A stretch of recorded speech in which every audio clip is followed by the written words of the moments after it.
Voilà. Bonjour, bonsoir, ça dépend de l'heure à laquelle vous nous suivez de partout. Très chers abonnés, bon début de la semaine. Nabino nyo surtout bolanda ka chaîne Nabiso. Partagez, commentez, likez. Et que ça Nabiso vraiment très kitoko parce que tant que likaka, vous partagez, vous commentez, et puis ça Nabiso Fox, hein, Fox. Pour toi bananini. Message Nabiso ekendaka ekomaka tie pa tie pa ya gouvernement congolais ekoma tie pa ya banyangala kata o ba koluka ko neutraliser, ko espionner biso, ko infiltrer biso parce que na minute o bande konanga, je vous dis, le président de la République a pris des décisions graves. Merci na gouverneur ya Lualaba, Madame Fifi Masuka, gouverneur moko o ako sepel sabiso azala te Kinshasa, tout monde ba prouesse ya maman Fifi Masuka. Plusieurs éléments criminels o wapi bandaki ko terroriser Lualaba nyonso tout ont été arrêtés. Madame Fifi Masuka ko sala musala na kitoko place o wapi population yeko pesa sous confiance. Au moniteur on ko sala musala kitoko, on ko remarquer la population a kozala na po banaka ko pesa confiance. Ndenge moko ndenge to ko senga na gouverneur na biso Daniel Bumba. La ville de Kinshasa na minute oyoyo et la ville moko ekomi très sale. Ville moko makamamabe ko makasi. Lelo grève salami ya ba chauffeur ba boyi ko tambola. Carburant mati banani, comment je dirais, roulage, tracasserie et l'équipe makas nanzela. Tracasserie et l'équipe makas nanzela. Ndenge nini bango bakosa musana bango bien. Alors que gouverneur Ozali censé de protéger la population, censé de protéger ba chauffeur wala okomona ba ko sala sarabiso ba déplacement to mati to keyi moi place kinga. Mais nebisa yo tracasserie ezali makasi ba roulage botela biso na ba bureau de o ba koma ko kanga batu ba moto na ba voiture pesa mikanda o mona mutabinisi mikanda, mais bango ba na souci ya mikanda te, bango posa na bango ezali mbongo allié sande famille. Je ne sais pas ce qui bazo futa mamalamu te ou comment. Wana ezali mamuna biso te to fermer parenthèse. 29 juillet, attaque terrible aujourd'hui. Plusieurs M23 RDF tués. Kagame scandalisé. Kwamuntu en feu. Ok? On a les titres et émissions Nabiso Oyo. Donc, on développer au courant de cette émission. Tout d'abord, je dois commencer par ici. Les Rwandais Vianney, si c'est Vianney, excusez-moi, Naebi Penate, Vianney Kazarama, l'un des plus anciens membres du M23 RDF, a été vu dans le territoire de Rutshuru avec Magloire Paluku. Plusieurs sources affirment que Kazarama recruté pour la rébellion au Rwanda, notamment dans les camps de réfugiés et à Gisenyi. Bande Konangai, très chers Congolais, je vais commencer par ici à développer ce sujet. Ndeko oyoyo azali Rwandais Vianney Kazarama. Un Rwandais bamonie pembeni na ancien journaliste Otto Kobenga Magloire Paluku avec quelques Rwandais.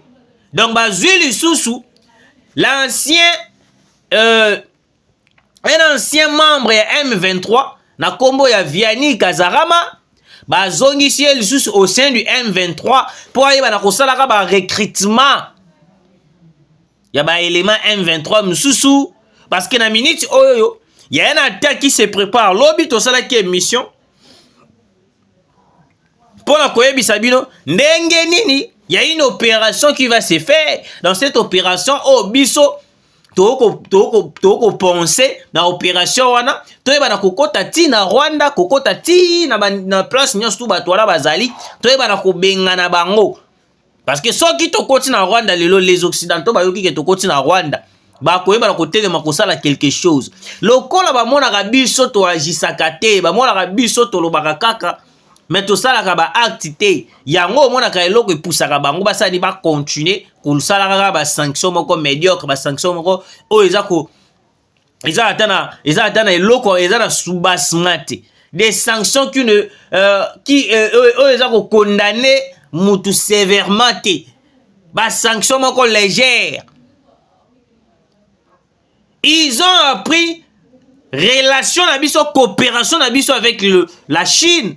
Ne yango omoni bakomi ko recruter bakomi ko zongisa ba ancien élément M23 o bazala na M23 déjà depuis kala depuis na mandat ya Hippolyte Kanambe Kazembere bakomi ko zongisa bango na idée nini idée na bango ezali boy ndenge ba ko zongisaka ba ancien rebelle M23 wana o déjà bakoma déjà balemba déjà balia mbongo basilisa bakomi ko zongisa bango na idée que non lokola la République démocratique du Congo à s'attacher na Chine lelo tolobi tokolala bitomoni bwe République démocratique du Congo a commis sous à s'attacher sous na Russie parce que soki ba s'attacher bongo ekozala sko difficile na biso te bana nini ko attaquer bango une fois de plus. C'est pour cela vous remarquez parce que ndenge déjà to kangami na Chine nde yango omoni Kagame il a commencé ya kozongisaka ba ancien rebelle nyonso tout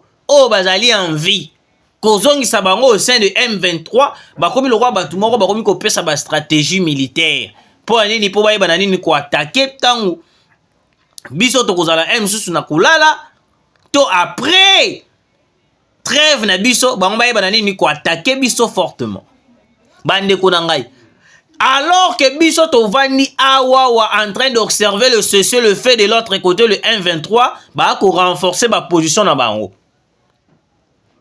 et ça ndeko moko azali ex militaire azana minute na Goma boyokaki audio na elobi na émission na biso to lekisaki alors bande ko na ngai le monsieur en question a travaillé tout à combattant pemeni ya Mamadou Ndala. Il connaît bien le stratégie, je vous dis. Il y a un peu sa biso comment je peux dire. Avec une stratégie, avec une info. Oh wapi que non, Luganda na minute oyoyo. Et comme il aura siège ya ba M23. Tous les dirigeants M23 oh bazali par exemple ba chef na bango bazovana na Uganda. Na Uganda soki nzela na ezokende okende na aéroport ya Uganda. Nde place wapi bato wana ba kovanda. Ba M23 ba kovanda kuna ba ko siéger kuna na idée nini keno soki basisi ba réunion na bango kuna na Uganda ba ye na Rutshuru ba salima makambo na bango comme si bango bazalaka na Rutshuru bazalaka na Rutshuru te. Bato to komonaka air nyonso tout baza na Rutshuru bavandaka na Rutshuru ce sont bazali wana ezali bananyo tubenga bango banani bamapeka polele baza ata na bagradité eza ba oyo bakotikalaka na ba Rutshuru wana mais ba chef na bango lokola ba Corneille Nanga ba Willy Ngoma ba Bertrand Bisimwa bango surtout bavandaka na Uganda. C'est pour cela jusqu'à présent on n'arrive pas à comprendre comment est-ce que le gouvernement congolais a kokata relation coopération na biso même coopération militaire même coopération ya ndenge nyonso tout to kosala na Uganda to kokata yango te. Je n'arrive pas à comprendre qu'est-ce qui se passe parce que le peuple congolais va comme murmurer en disant que non c'est comme si le gouvernement est complice na guerre aux États-Unis na est de la République parce que tokoki jamais ko croire ba dénonciation tout au sala et que le gouvernement continue toujours à collaborer à coopérer avec l'Ouganda alors que même l'ONU a dénoncé l'Ouganda dans la complicité il y a qu'à soutenir les M23. Est-ce réellement on est conscient de ce qu'on fait? Bande Kunanga, c'est grave. On devait prendre des décisions il y a qu'à coopération surtout au na Ouganda parce que Ouganda la minute oyoyo a kobatela a kobomba ba rebelle ba M23. J'espère bolandi vidéo au début. Na bino sous vidéo na ibandeli bolandi yango le susu. Le monsieur en question est en train de confirmer. Il confirme. Mais c'est comme si le gouvernement congolais a kobeta kara. Jusqu'à quand tokubanda kobeta kara ba information fiable eux ezozala publié na ba chaîne na biso. Prenez de partie des informations botini la kayango mokonza mboka pour l'informer que non na minute où le pays est en train de partir. Ce qui tozali vigilante, le Congo va partir entre les mains des étrangers. Parce que Kabila a déjà attaqué déjà en termes de vendre la République démocratique du Congo entre les mains ya ba Nyangalakata ou ezali ba quoi ba Rwandais, ba occidentaux. Les occidentaux ce sont des personnes qui sont là ba ko planifier ndenge comment vendre la République démocratique du Congo. Même Magloire Paluku depuis qu'il y a kota M23 atikala ko sala déclaration mais le jour à la déclaration a fongoli biso mis sur le bic non même bato bazali na gouvernement même bato bazali na kati mukonza mboka baza ko soutenir la balkanisation. Cela veut dire que non le président de la République est entouré des infiltrés. Mokonza mboka, vous êtes entouré des infiltrés, des gens qui cherchent à balkaniser la République démocratique du Congo. Yangala omoni mokonza mboka entourage na yo, il faut landela yango bien. Des gens ozana bango wana bazali ba traître. Bazana pona ko trahir, bazana pona ko yeba na ko bebisa eloko oyoyo. Ezali peut-être ba idée na yo ezali que non mboka ekende liboso, mboka ya avancer, mais bango bazana ba ko luka ba stratégie nene surtout ya ko yeba na ko koisa yo. Est de la RDC. Une dizaine d'éléments M23 RDF tué. Ba avancé ya ba FARDC ne ko koisa ba Nyangalakata wana boko mona. Oui, les Nyangalakata que vous voyez là, bazana bango puissante, mais bato ba ko soutenir bango tellement bazali puissant, yango ko mona ba ko memaka biso na ba stratégie à ba trêve. Stratégie à ba trêve, stratégie à ba trêve, stratégie à ba trêve. Si nous continuons à regarder, à observer le cessez-le-feu, tokotikalaka kosalaka eloko ya malunga te na mboka na biso bande konanga. Guerre basilisaka yango kaka na guerre na mandoki. Je n'ai jamais vu un pays terminer la guerre na kokenaka ko signer ba accord. Depuis que la guerre ya Russie na Ukraine bandi na moni place moko te ba signer ba accord ba ko beta na mandoki. Yango omoni appui na biso na Chine et comme ko pesa bango palpite ba komi ko zongisa na ba M23 kalaba zongaka au sein de M23.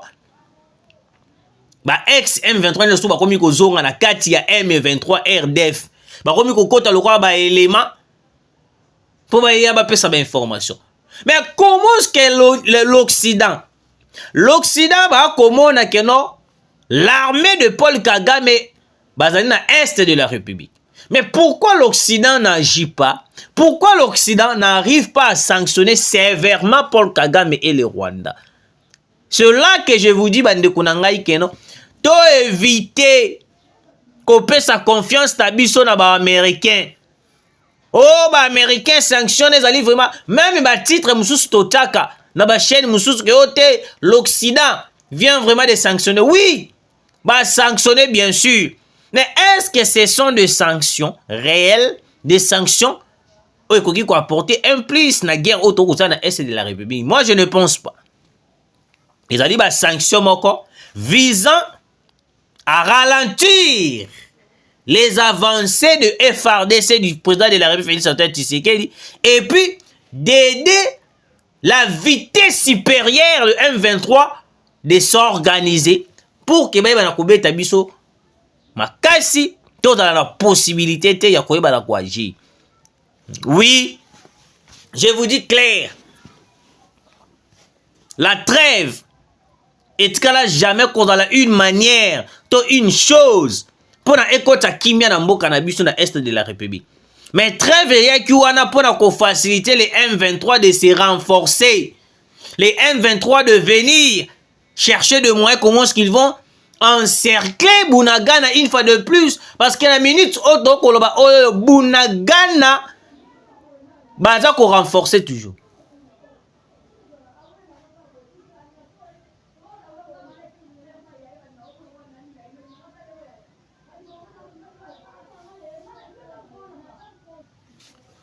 Alors, pourquoi Kagame est scandalisé? Plusieurs dizaines d'éléments M23 RDF tués. Très chers abonnés. Ils ont attaque moko salamaki na est de la République. Na kati attaque wana, le FARDC ont pu tuer plusieurs éléments M23 RDF. Yango okomona keno les londe baye basali biso nouvelle baye babandi ko recruter les anciens M23 o de batika na bango de ko bunda bakomi kozongisa bango lisusu parce que Kagame a commis scandalisé ya koyoka nouvelle oyo keno te ba M23 mususu wana bazui bakufi lisusu et FARDC a frappé parce que na minute onde eloko to kolela ezali ko scandaliser Kagame fois 2 ezali soki to bimisi lisusu bani ba Sukhoi 25 na biso.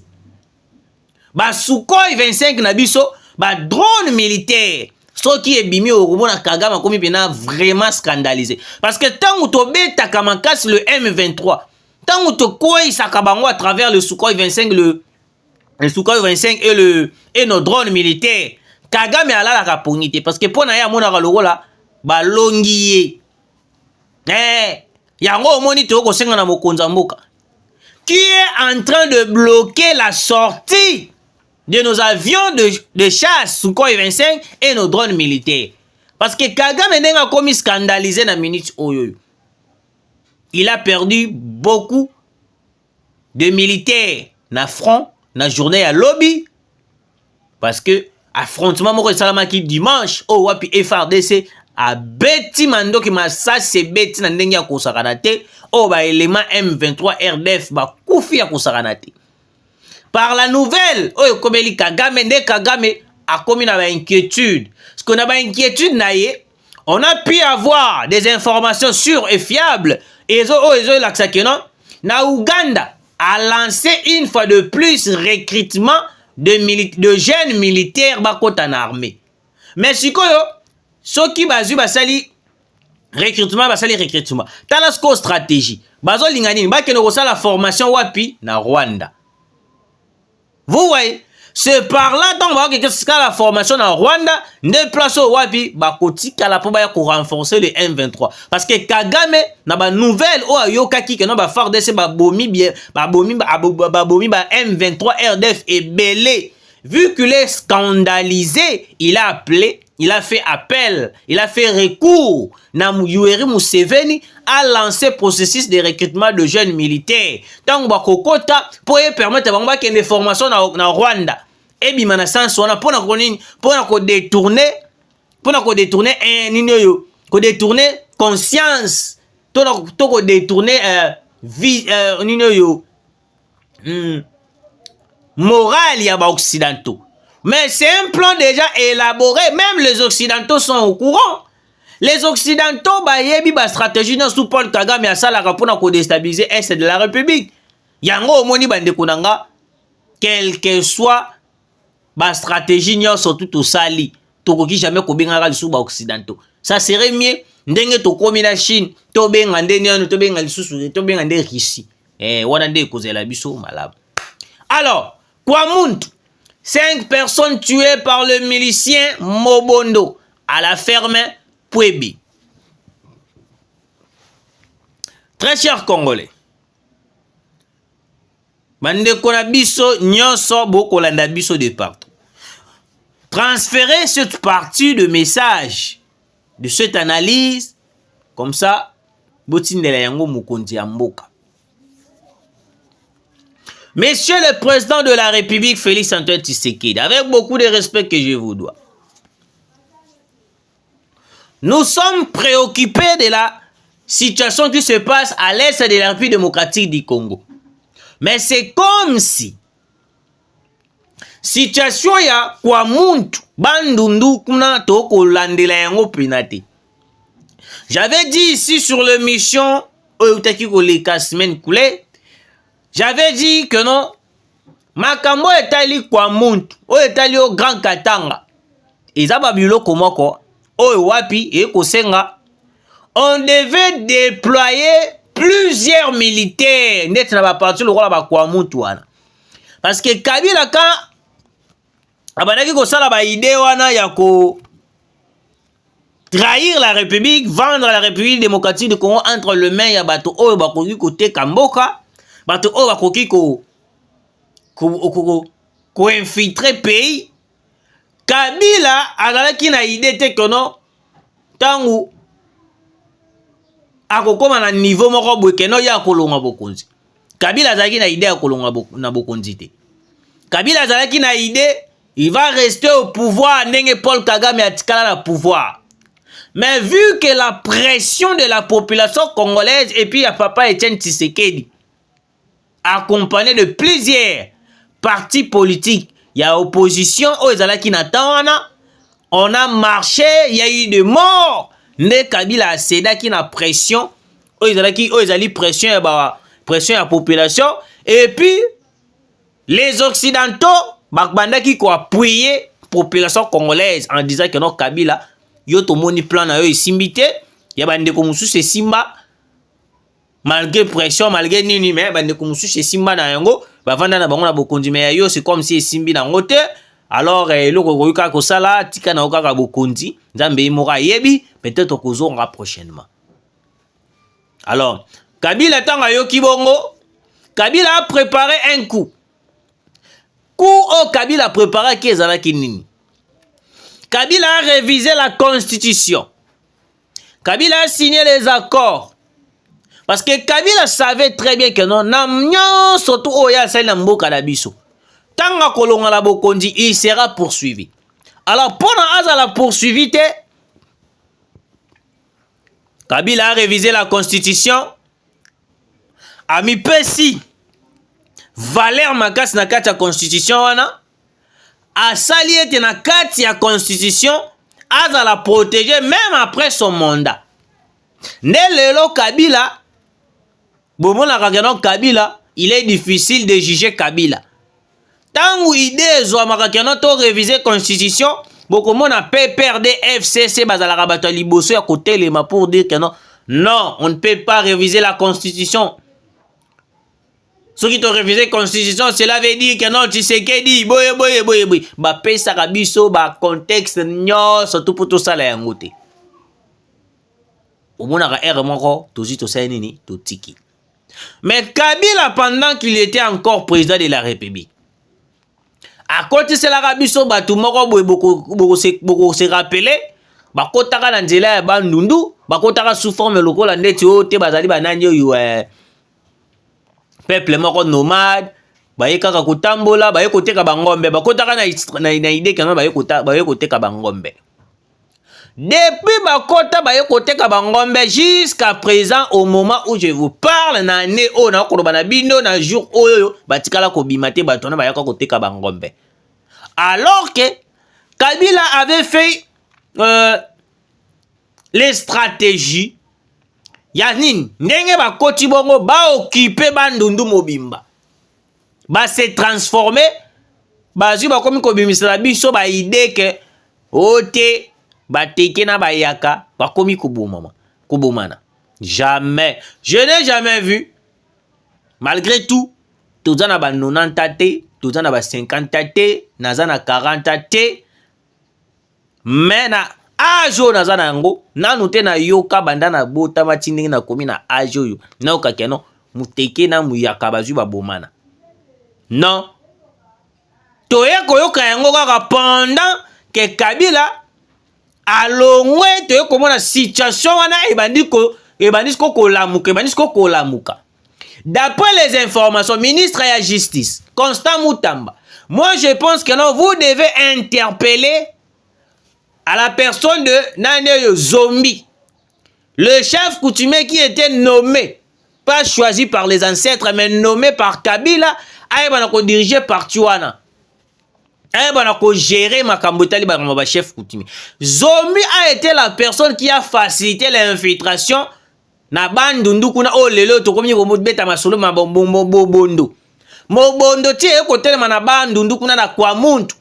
C'est à cause de Joseph Kabila et Zombie, un chef coutumier nommé. Moi, je n'ai jamais vu dans un pays où ça te na tribu moko quelconque, bah que nous nommé chef coutumier. Ils ont ancêtre bango moko nde ba ponaka.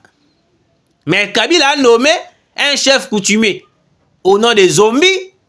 Oh wapi lelo yo asali ba maguya ndenge na ndenge pour que lelo es nini gom plutôt bandundu et comme appelle un problème comme lelo.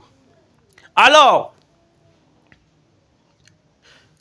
ce que la population demande des Aliboui, mokonza mboka. Na minute oyo, siko eloko toki kosala ezali nini. Il faut déployer plusieurs militaires na kwa muntu wana nyonso tu wana na parti nyonso tu wana ya kwa muntu. Parce que soki tomeki kotina ba policier tokokuta bango bibembe. Parce que policier azalaka na mwa résistance ya kobeta masasi. Policier azalaka na mwa bobangi mingi na ba place ya bango. Comment est-ce que le pays est tellement menacé et que bato bazali censé de se battre pour la population wana bako vanda bako tala bako zela mokonza mboka kita sur le terrain ou comment? Je me pose plusieurs questions. Est-ce que le président de la République il faut akita sur terrain pour ne aya kosala musala na kosilisa phénomène mobondo? Mais non! C'est pour cela, tant que le président de la République, il est infiltré. Même le président de la République, entourage, il est infiltré. T'as degré à Mboka. T'as la degré à Mboka. Le président de la République, Azali, entouré, n'a pas infiltré. Alors, est-ce que le conseil malam qui n'a évité? Le pays est menacé à l'est du Congo. Mais aussi, tu bombi, avion de chasse, nabiso, drone militaire. Pour ça, la nini. Je me pose la question, pour ça la nini? Est-ce qu'on ne peut pas déployer même des drones militaires et qui t'en ont à quoi moutouana et t'as la table position ya ba mobundo wana? L'opération militaire censée et ça la na Goma na est de la République, tu peux ça une opération, tu peux opération mobundo. Opération mobundo là tu déployer des drones militaires. Ata na avion de chasse moko ekiti wana kaka. Et luke la biso pena ba base.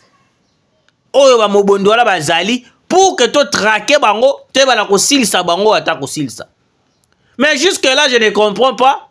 To sengi ba militaire ba kita, ba militaire ba ko kita te. To sengi bo sala be bo ko sala te. To éviter je me pose la question. Soit bo ko la population est si là, population est koufa. Pour que boya bobana ko luka ba stratégie alors que le président de la République alobaki wana le peuple d'abord. Le président de la République souci na la population la kimia. Le président de la République souci na la population la kimia, population abandate ko lela ko ima. Parce que tant que population ko ima ne place puis le président de la République mandat na population à côté la tête que nous va avancer population au moins comme ko critiquer le président de la République alors que bato baza ko entourer mokonza mboka ba ali mabe ba ko sala ba intérêt na bango ba ko sala ba besoin na bango ba ko tala ta intérêt à peuple te intérêt à peuple ata muke ba ko tala yango te. Oui, alors très chers abonnés, pour terminer cette émission, je vais parler de Madame Fifi Masuka, la gouverneure de Lualaba. Une dame, oh, a la fierté à mokonza mboka. Une dame, oh, wapi, mokonza mboka a sepela na makasi. Parce que, ba jar ya ba gouverneur ya boy. Ne Kinshasa, toko luka. Ne Kinshasa, toko luka. Contrairement à ba gouverneur msusu wa leki. Tuka ba gouverneur mususu batali balobite mboko yo kobonga te ba gouverneur mususu batali balobite mboko yo vraiment baloba. Mais nous voyons avec Madame Fifi Masuka ndenge ni Lualaba ikomi développer Lualaba et changer forme. Lualaba lelo Lualaba okena Lualaba oyokena elenge kovanda na Lualaba. Oteli Lualaba lobi mais o nazana pototo nazaka a penaka na RDC. À travers qui? Madame Fifi Masuka. Une dame merveilleuse. Une dame merveilleuse, je vous dis. Une dame qui travaille pour l'intérêt de la population et qui fait tout ce que le président de la République a fait. Contrairement à Bamsous Obako détourné. Malgré Bako Kosa Bamakamu de partout, que Fifi Masuka, non. toki place morte Fifi Masuka population et wanga na ye toki place morte que oh Fifi Masuka a sali non. Mais Fifi Masuka il est aimé par la population. Fifi Masuka a transformé Lualaba. Fifi Masuka a pesi esengo na peuple ya ko vivre na Lualaba.